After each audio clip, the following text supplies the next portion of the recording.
Everybody, but we got Suzanne Fisher and Brian Alcala here as part of as our panel, and you're the rest of the panel.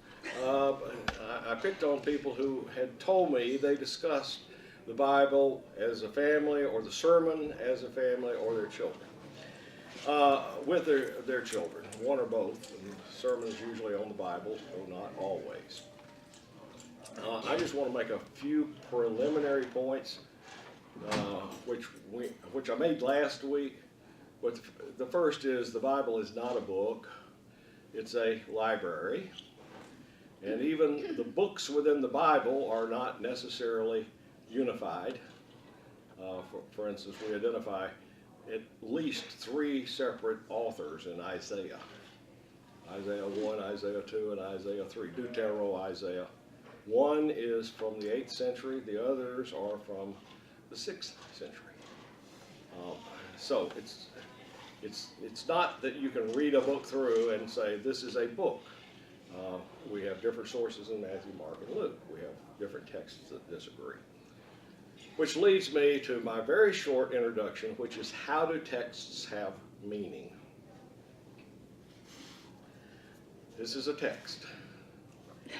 Now, how do I know what this means? And worse, how do I discuss it with somebody else? It's sometimes harder to discuss things with adults than it is with children, but not always, because children just nod their head and say, yeah, we're adults, but why? But why? Yeah. And maybe they don't want to discuss it. So there are 3 possibilities for how texts have meaning. The first is what we would call the lexical meaning. That is, that the words themselves have meaning, so that regardless of how I use them, they still mean what you would find in the dictionary.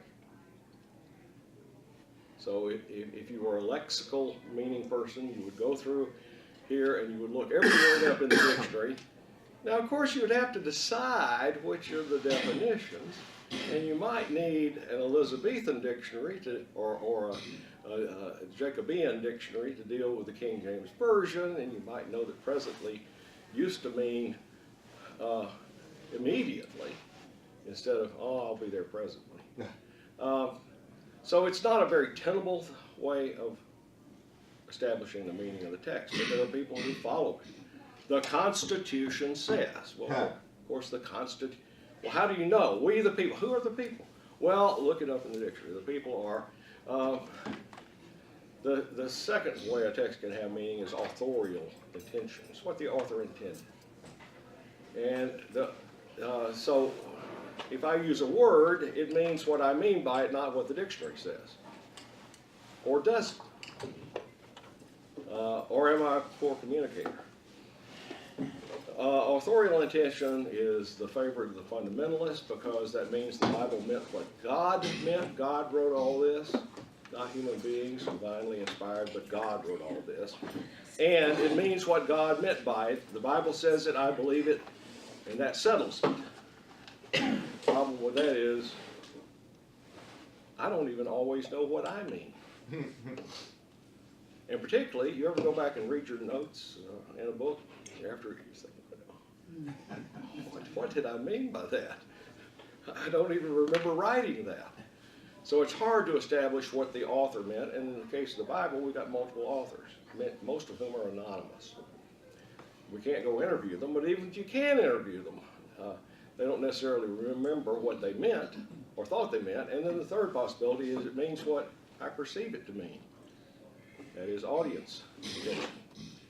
The Bible says what I think it says, but I could be wrong. Now, this doesn't make it easy for anybody, but it does mean that when you discuss the Bible with other people, you have to be aware that there's always this, the first thing to dispute is, how does this have any meaning at all? Now, you two. YouTube. Not YouTube, YouTube. Suzanne, tell me a little bit about how you treat the sermons with your children and how you talk about the Bible. Well, first of all, I come at this with great deference because I think this should be reversed. I should be up there and you all should be up here. But this came about in part because Father Bob had given a sermon, and I had sort of made a comment to him is, here's what we talked about at home. And one of the things that when Father Bob asked me about this is that it was a couple weeks ago, and so I came to church last Sunday, and I started to put myself in the brains of my two children, which are, they're 9 and 12, two boys, Garrett and Nathan. And there are so many things going on for them when they walk into church. And then there are so many things going on at church that I realized that my expectation has always probably been a little too high, but we still try to get to the point. Last week when I was listening to the first reading and the second reading and the Psalm and the Gospel and the Nicene Creed and the prayers of the people, I thought their little brains must be just going, they must be exploding. And then there's hockey and soccer and grades and everything. But what David and I often do is we will try to actually take a morsel from the sermon, knowing that that's probably what they can handle, and talk to them about it. Unfortunately for the priests here, we'll say to one another, what did you think of the sermon? And that's sort of the entry to let's talk about what it means. And often they'll say, I didn't understand anything. Or, I don't know, I was, Garrett's often on the altar helping. But what has been so helpful for us is they will grab onto a morsel within the sermon, and then we will be able to talk about it as it relates to real life. My mom just died on December 6th, and what has happened over the last few weeks is they've been able to hear something out of the reading. And it might not be exactly what the priests have been talking about, but it's giving them a way to express what they think God is saying. It comes into play so often when we talk about what we do for our neighbors. If we do something for the neighbor next door, like shovel the driveway, we don't, as a family, always get to the Bible reading itself. We do on occasion, but so often that's a little too much for them to handle. But the messages that come out, and a key message, even if it's not the key message intended, is what we try to get to. If we don't do it at lunch on Sunday, we usually try to do it at dinner, just so that we can have a conversation about it and figure out what is our charge for the week. I have two girls, 9 and 11, and they both have very different personalities, and they approach things very differently. And you'll see where I'm going with this, because it'll explain how I talk to them about the sermons and the Bible and so forth. So I approach my kids in two different ways. One is an extreme intellectual who will question everything. So when she reads the Gospels or the readings during church, she'll just scratch her head and say, well, that doesn't make sense because in the laws of physics that wouldn't work. Okay, so I have that challenge on the one end. So I'm dealing, and I have these flashbacks to all the folks I went to school with, in law school and college, where all the intellects had no religion because they couldn't prove it, and it was very typical. I'm a little bit nervous that my older daughter is, one of my daughters is going that way because she just thinks that way. My other daughter isn't, her mind doesn't work that way, so she kind of just nods her head and say, yeah, I get it, and then will recite what we talk about and say, yeah, that's the truth. It doesn't question anything. She's easier to handle from the religious side, but I can tell once I can get the other one to the point where I want her to be, if she can use that intellect, she can do wonders. But I've got to get her over that intellectual, if I can't prove it, it doesn't make sense. You can't walk on water, you can't raise somebody from the dead, you can't bless someone and make their disease go away.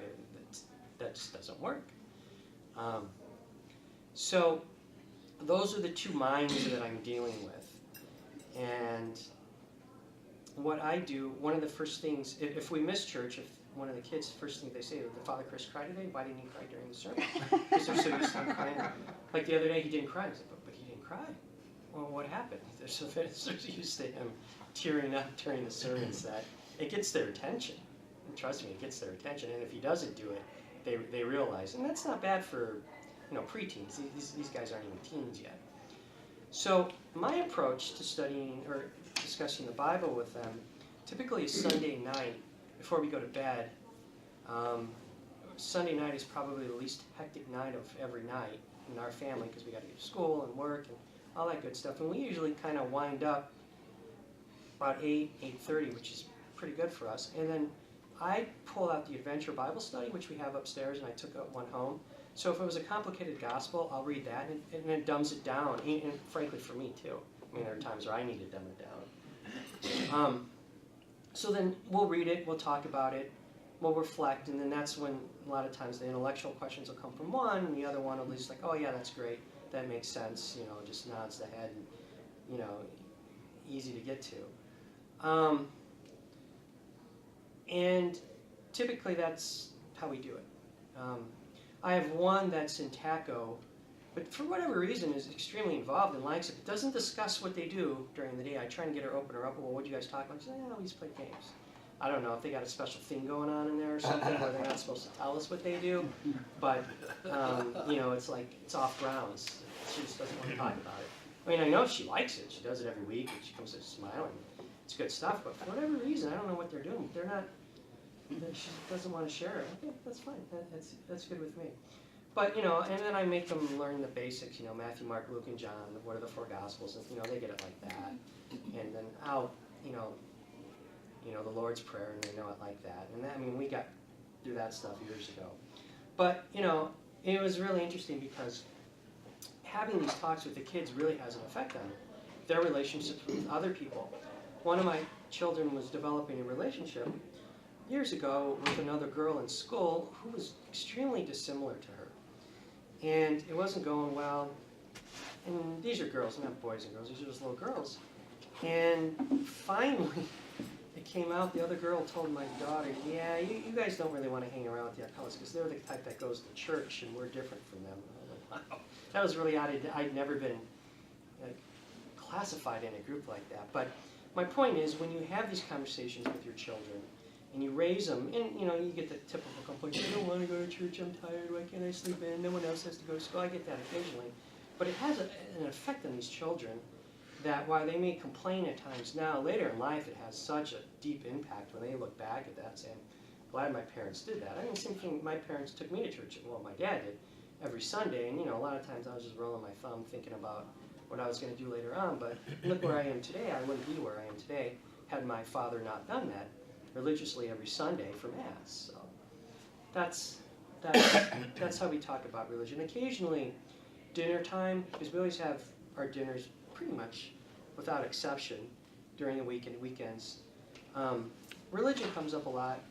Oftentimes, politics does, particularly with the season that we're in and all the questions that it involves. So, it's just a reality, and the kids at school talk about it all the time too. So they, all the boys in our school were touting Trump and yelling at his name, and they say they don't like him, but it's really, that's what our dinner time conversations the last month or two has all been politics because of what's been going on. But occasionally, the religious side of it picks up too. So that's my take on things.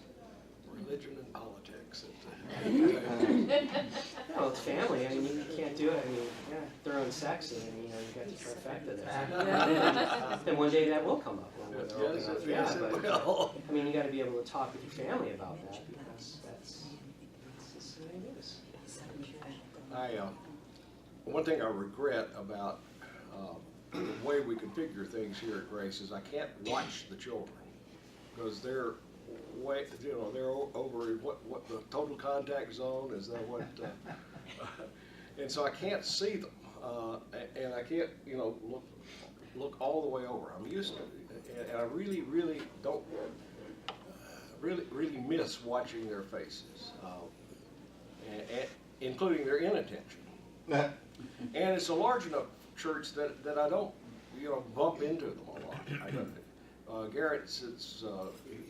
He is on the altar a lot, and he sits beside me, and I don't know what he says about me when I'm preaching, but when I'm presiding, he keeps kind of an ongoing commentary. Oh gosh, this is going to be a long one, depending on who's preaching. So I really enjoy that. As I say, I don't know what he says about me. Oh gosh, this is going to be a long one. But he said that about the other two preachers here. And we probably are too long. We always try to do something about it. But we may just be too long. I've started trying to use a word. Like Sunday I used beloved. And I've started trying to maybe have the word of the week whenever I'm preaching. This is the word that's going to come up in the sermon. I don't know if that's helpful at all in your having these discussions with your children. Well, again, last week that turned out to be, so there was a common theme between Sunday sermon and the women's spirited workshop group that we had done on Saturday. It was about picking the word for centering prayer. And so that was a perfect entree to be having a conversation with David and then to actually talk to them about a word. And there's so much about mindfulness for everybody, and it actually helped us talk a little bit about mindfulness for kids. And while my boys, we've started talking about mindfulness in a couple different ways. Like at the end of the day, when we do the Our Father before we go to bed, we've added in, tell me something you're grateful for. And so mindfulness for them has been different. But we talked a little bit about how on Saturday, we had Marianne Petrovito at the Spirited Women's Group talking about centering prayer and how we had to pick a word. And I explained to them my word, which was kneel. And kneel was about not kneeling the man, or it was about kneeling sort of in prayer, in part because of going to pray at the healing ministry right after communion. And so that was a great morsel for us to pull that and then talk about other things. It's a great sort of stepping stone for us.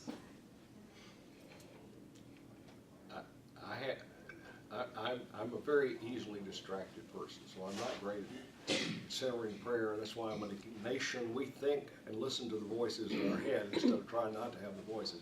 But I have a mild cuss word that I use as mine when if you do centering prayer and a thought comes, you basically entertain the thought, dismiss it, let it go, using your word, which kneel or patience or whatever. And I have, damn it. So don't tell that to your kids. I won't. Don't tell that to your kids. I know some of the rest of you have been doing that dangerous thing called reading the Bible, and there seems to be a hunger for some people to be able to talk about the Bible with other people. So I'd be curious to hear your stories about reading the Bible or having someone around you reading the Bible. For instance, I know Peter and I know Dirk have been kind of reading it from the beginning to the end. Either of you want to talk about how you discuss it now? This goes Or back, Sharon? our daughter took a course at Lyons Township High School, the Bible as literature. And she and I this is when she was a teenager, used to have these discussions because they were purely looking at it not as what the particular content was, but they were looking at it how it was as a piece of literature that you would pick up and read. And they read it from cover to cover. And of all the courses that she took in high school, I think that really, really stuck with her. A woman that's an Episcopalian taught it. But anyway, I don't know if any other high schools are teaching the Bible as literature. It's a really good college course. I certainly loved it when I took it.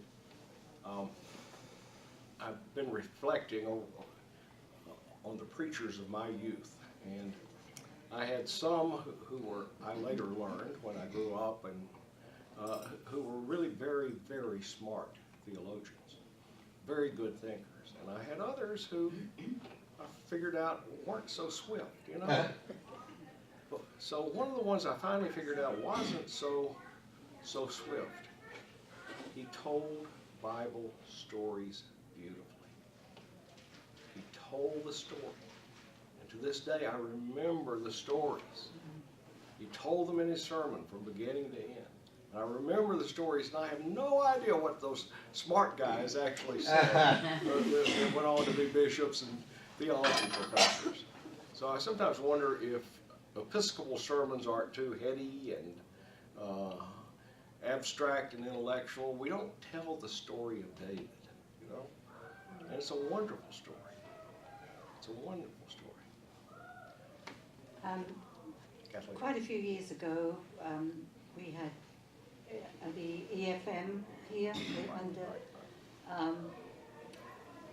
and I took that. Betsy took it, and quite a few people in Grace Church took it. A 4-year college course, Education and Ministry. And I'd taken lots of Bible study, you know, as a kid, growing up and first to hear. But this really opened up so many different facets of the Bible, because in 4 years you can cover a lot. So, you know, we covered just it historically, how it all came about.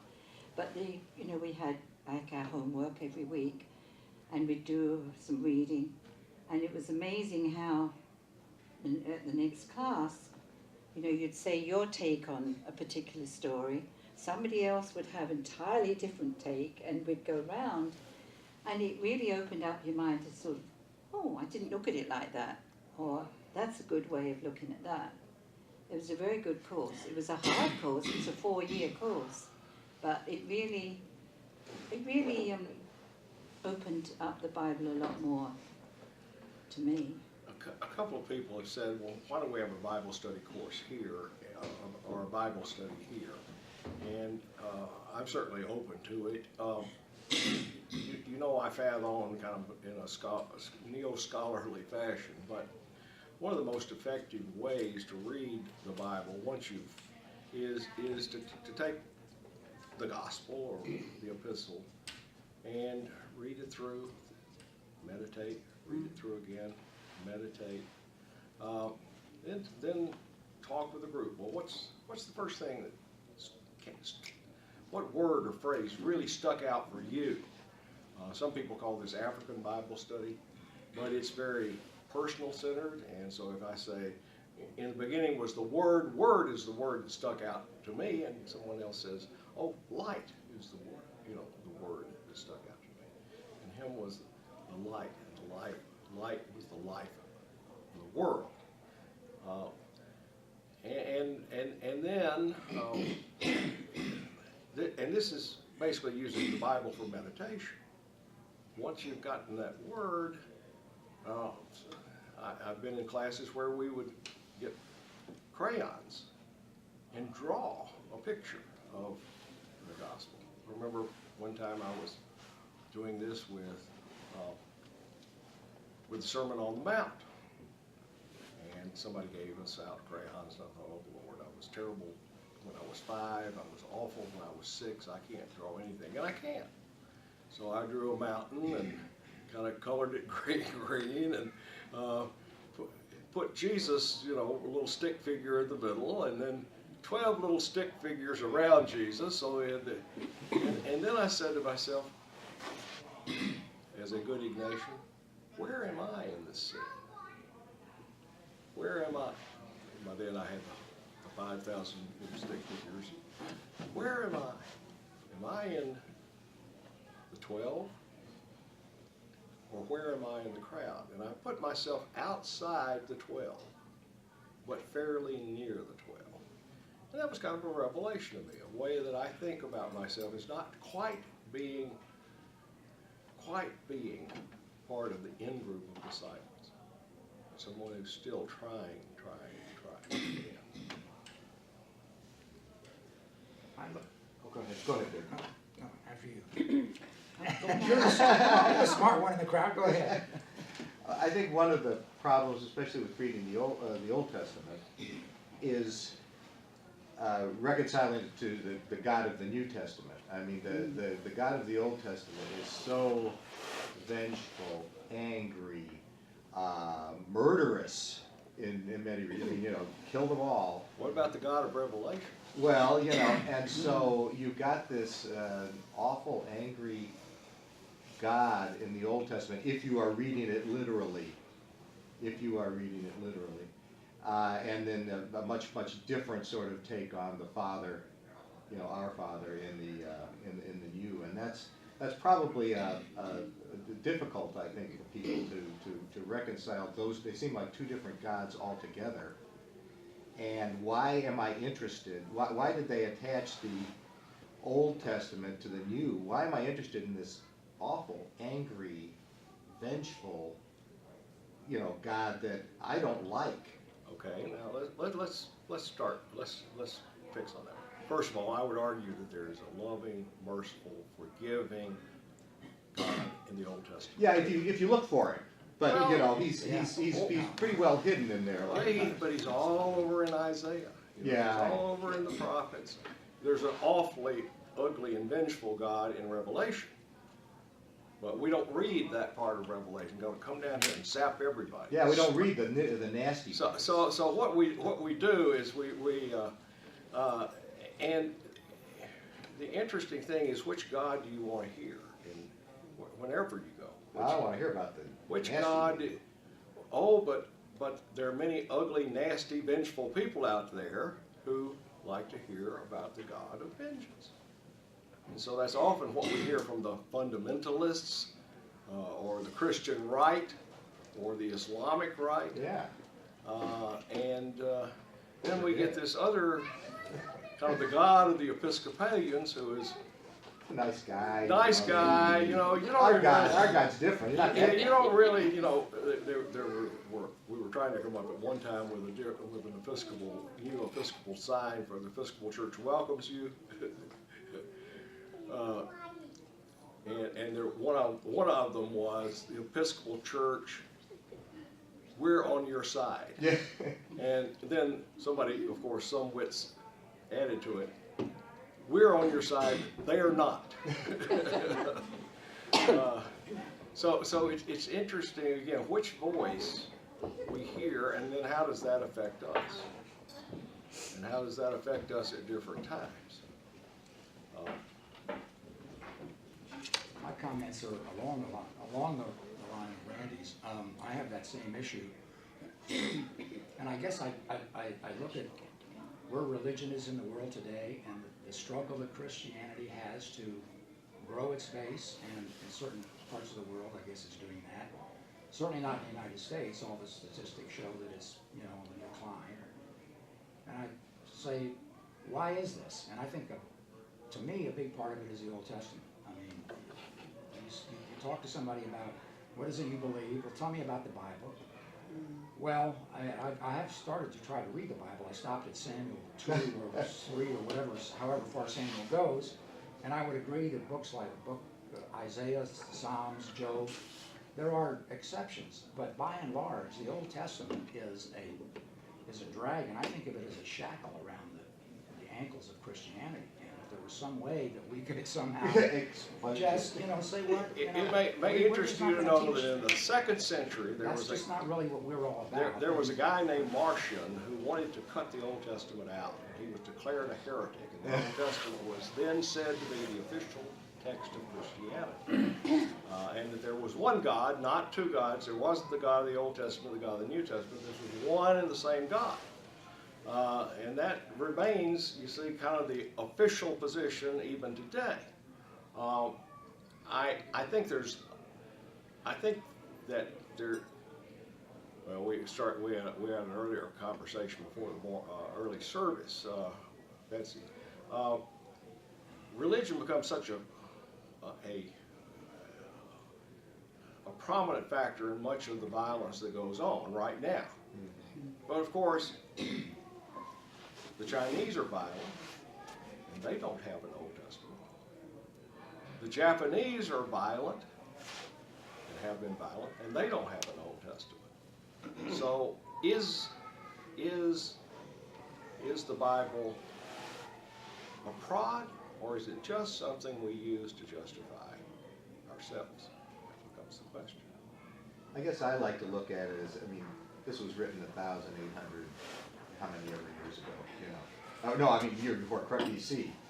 And, I mean, it was a different world then. It was a world of, you know, animal sacrifices, propitiation of angry gods. And I mean, they were living in a world of those such things. So it was a reflection of the world as it existed then, the gods and the religions of, you know, all around them, and the sort of violent and what we would consider semi-barbaric cultures, you know, within Israel and without, and so that the God was a reflection of the culture, and the culture has evolved in many ways because of the New Testament. I mean, that certainly has been an important part of the evolution, but you know, I've always read it as metaphorical and you know, encased in its own history, and you know, it's never really bothered me, but I think that's the only way I can get around all the nasty stuff that the God of the Old Testament does. Of course, what you're describing is Western liberal,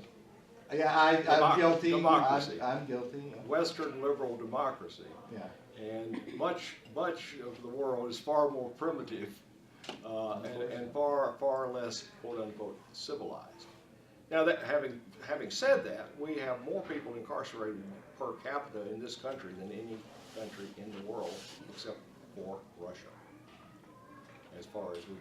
So we freely incarcerate people. We put them in jail and throw away the key. Where does that come from? Nobody says we're perfect. Is that part of our self-image, though?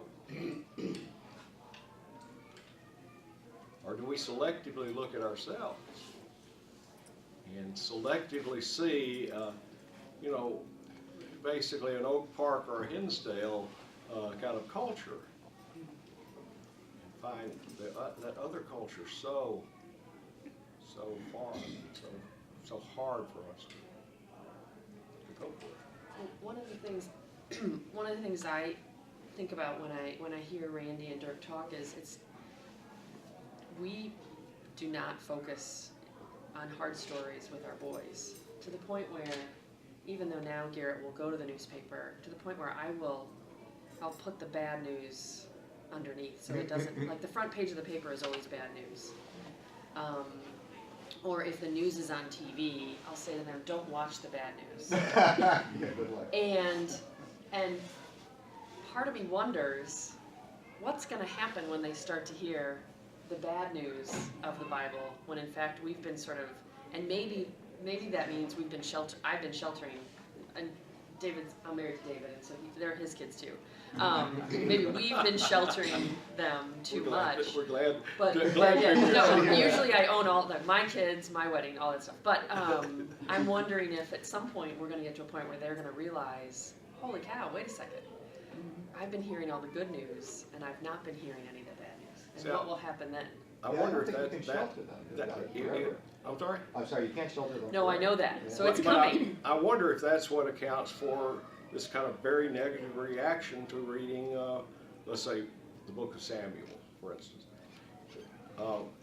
Is people are not expecting that. They've come and they've heard the lectionary. Mm-hmm. And the lectionary says, doesn't say anything but go in there and kill somebody. Yeah. Now, how did St. Augustine of Hippo deal with that? He said it's an allegory. God wouldn't have you kill anybody. It's an allegory of what how the soul should stamp out sin. It's not about people at all. Of course, that looks kind of silly to us, right? But it was his way of kind of coping with this. But at some point, you have to let the reader make his or her own decision. You can't say, oh, you're reading it incorrectly. The whole Old Testament is an allegory or a metaphor.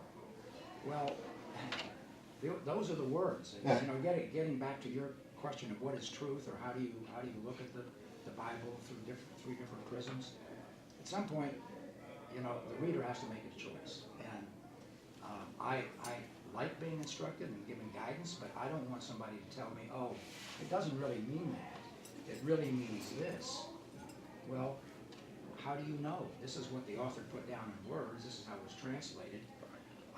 When in the book of Joshua, which is when, you know, Moses passes away and he says, Joshua, it's your gig now. Go over there and kill everybody. Kill everybody. Yeah, don't just kill the Philistines. Kill everybody. Kill everybody, kill their animals. Yeah, right. Now here's an interesting thing though, if you do Joshua in context. Joshua, there's this perfect march out of Egypt, and then Joshua goes in there and he just takes over the country and gets rid of everybody who isn't a Hebrew. The next book, Samuel, is the next part of the story, and the place is totally in disarray. There are the Philistines fighting them, and they're not in control of this country at all, and they're not the majority. Now, Samuel, the books of Samuel are probably closer to history. Joshua is written at the time of the exile. Israel is in Babylon.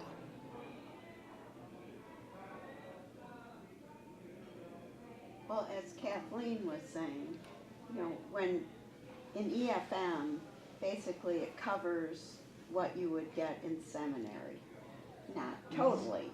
And so when you read the Bible, you also read auxiliary texts on, you know, what theologians say.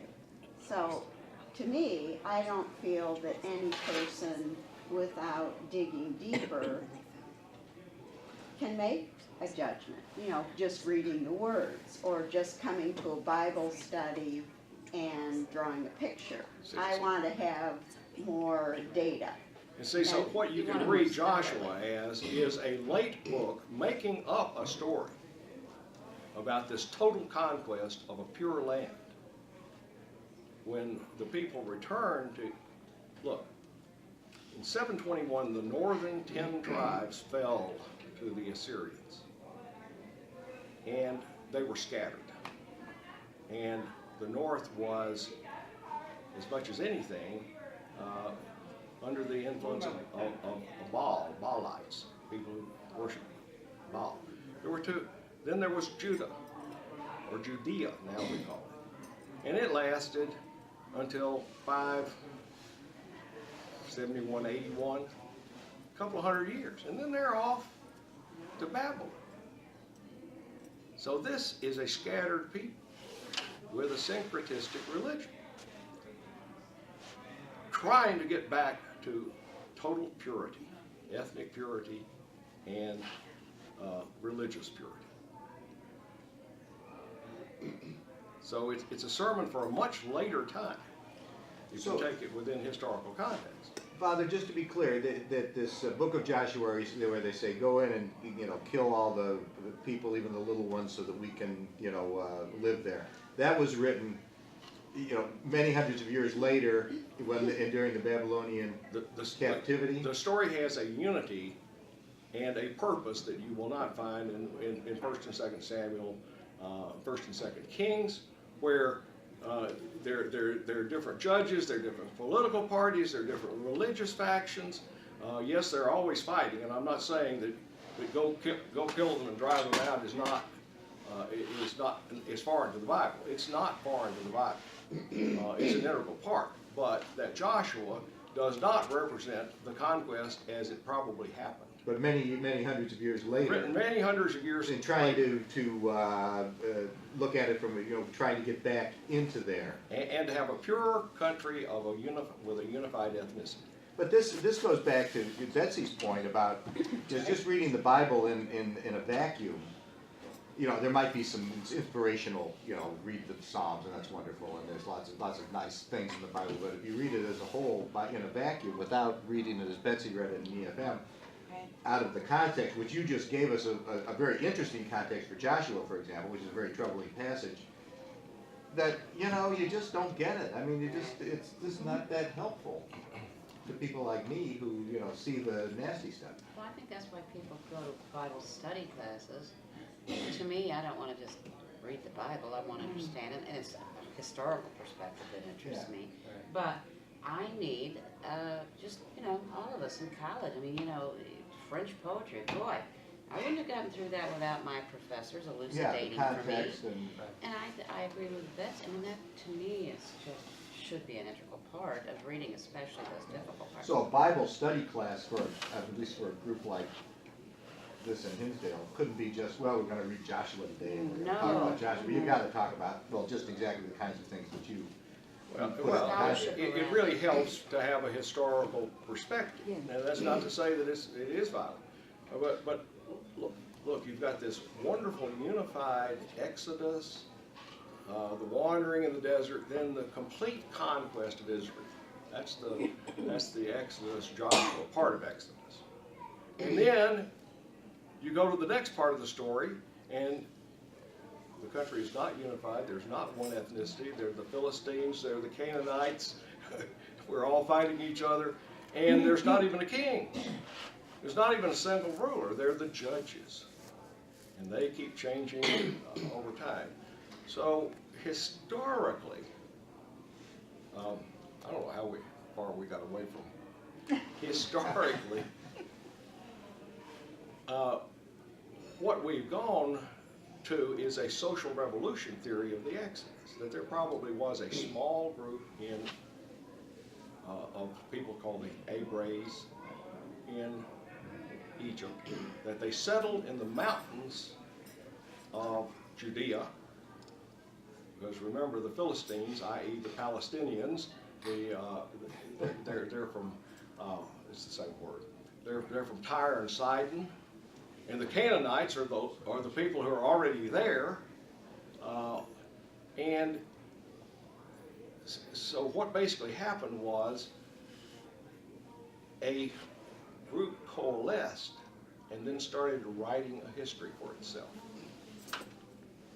Oh, and that, so what you're saying, they settled, the Israelites, or whatever we're gonna call them, settled in the mountains around Judea, and then they started to try to figure out their identity. They tried to figure out their identity, and they do it just the way we do in America. I mean, I threw a wrench in the works by saying, look, we incarcerate more people than almost anybody in the world, because that's not part of our story. No. We write that out of our story. Sort of like you're writing out the bad news. We're writing out the bad news. Now, Yeah. you know, and when There you are talk more about, kids going to bed hungry in Chicago. Right.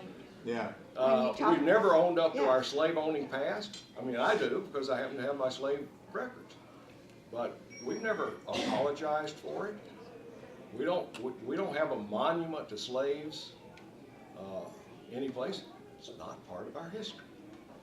or It's the not part of our killings. story of Not ourselves. part of our narrative, it's part Yeah, of our that's history. sure. that Part of our- we- exactly. Our narrative that we Exactly. tell ourselves, the city on the hill, Yes. you know, the beacon on the hill that is Exactly. America, is not part of the Indian story or the. Not part of we slave don't story. talk about the American genocide. Right, no, that's not our narrative, that's our That's not our history. narrative. So if you, So I think when you talk I can't about, see Betsy, I'm sorry.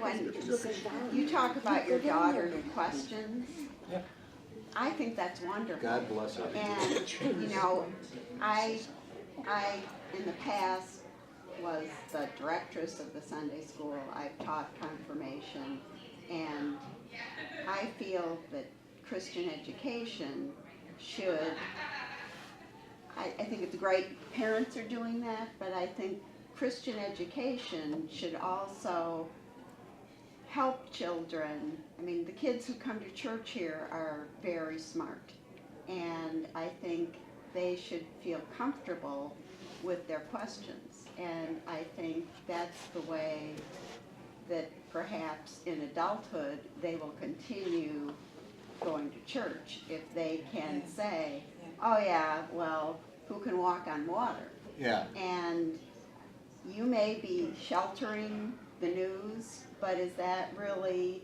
what you want? and let me just say, I guess as somebody who now has grandchildren, so the children now have children, and you know, you've heard my stake on this whole thing, and God bless the questions, and my kids were raised that way, and you know, my son goes to church with his kids, it's just fine. You know, our daughter is, you know, also has, you know, the same background, and they go to church, and so it's you know, it's not the end of the world if they start asking hard questions. In fact, if they do, I think that they'll be prepared for adulthood much sooner. I ask hard questions today. But, I ask hard questions. well, exactly, no, I mean, as you It can see, never ends. exactly, so I mean, Doesn't yeah. But if God you don't bless. ask those questions, you're not gonna get to where you need to be, well, Exactly, to where I Right. wanna be in life. amen. So you should be blessed with a I daughter agree. who is asking Well, questions. talking to both of you, I've been very impressed with what you tell me about your children. I mean, I'm very, very impressed with that. I think it's And something what wonderful. is not comfortable is that we're all here and we raise our kids, certainly there's so many people out there that don't have any religion with their kids. And it's almost frightening. It's not, and I don't believe it has to be my religion or this religion. I mean, a religion, a source of spiritual strength and something to reflect on. And there's so many people out there that don't do it. I mean, they may call themselves a particular denomination.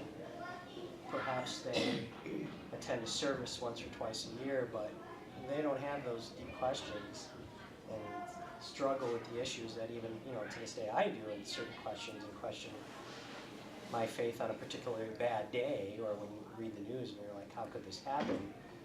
How could my faith let this happen when you read the news?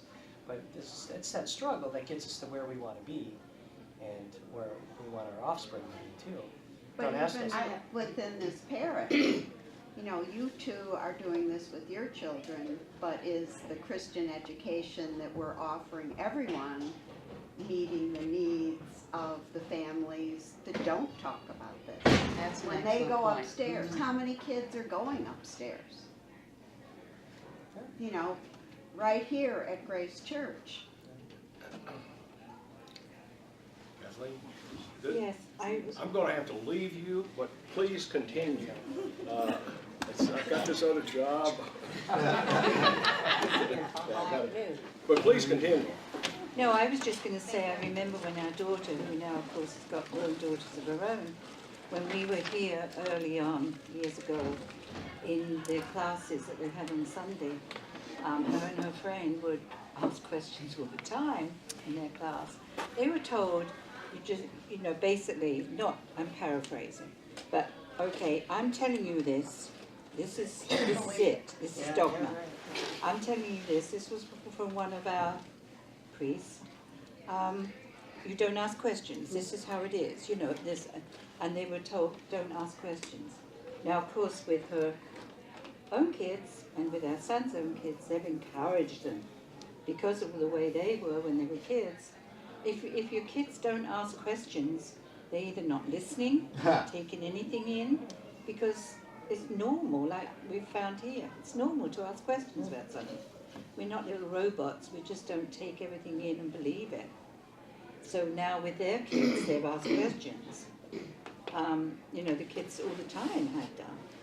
And also the other thing about shielding them, we found that going to college was the great getting out of the house, getting out of the Hinsdale, Oakbrook area, and going to college somewhere else, which wasn't as affluent, as, generally the same kind of people, really opened their eyes, that not everywhere is the same as Hinsdale and Oakbrook, that things happen. I mean, our daughter went down to Bradley. Well, if you go down there's parts which is sharp contrast to here. So, that was an eye-opener. You just can't, you've gradually got to let them find out that, the whole world isn't like this closeted area, unfortunately. Under the dome. Yes. We're under the dome. What was the store called? Human story? Thank you. Thank you. Oh, yeah, Truman story. yeah, where he lived under the dome and he didn't know it, yeah.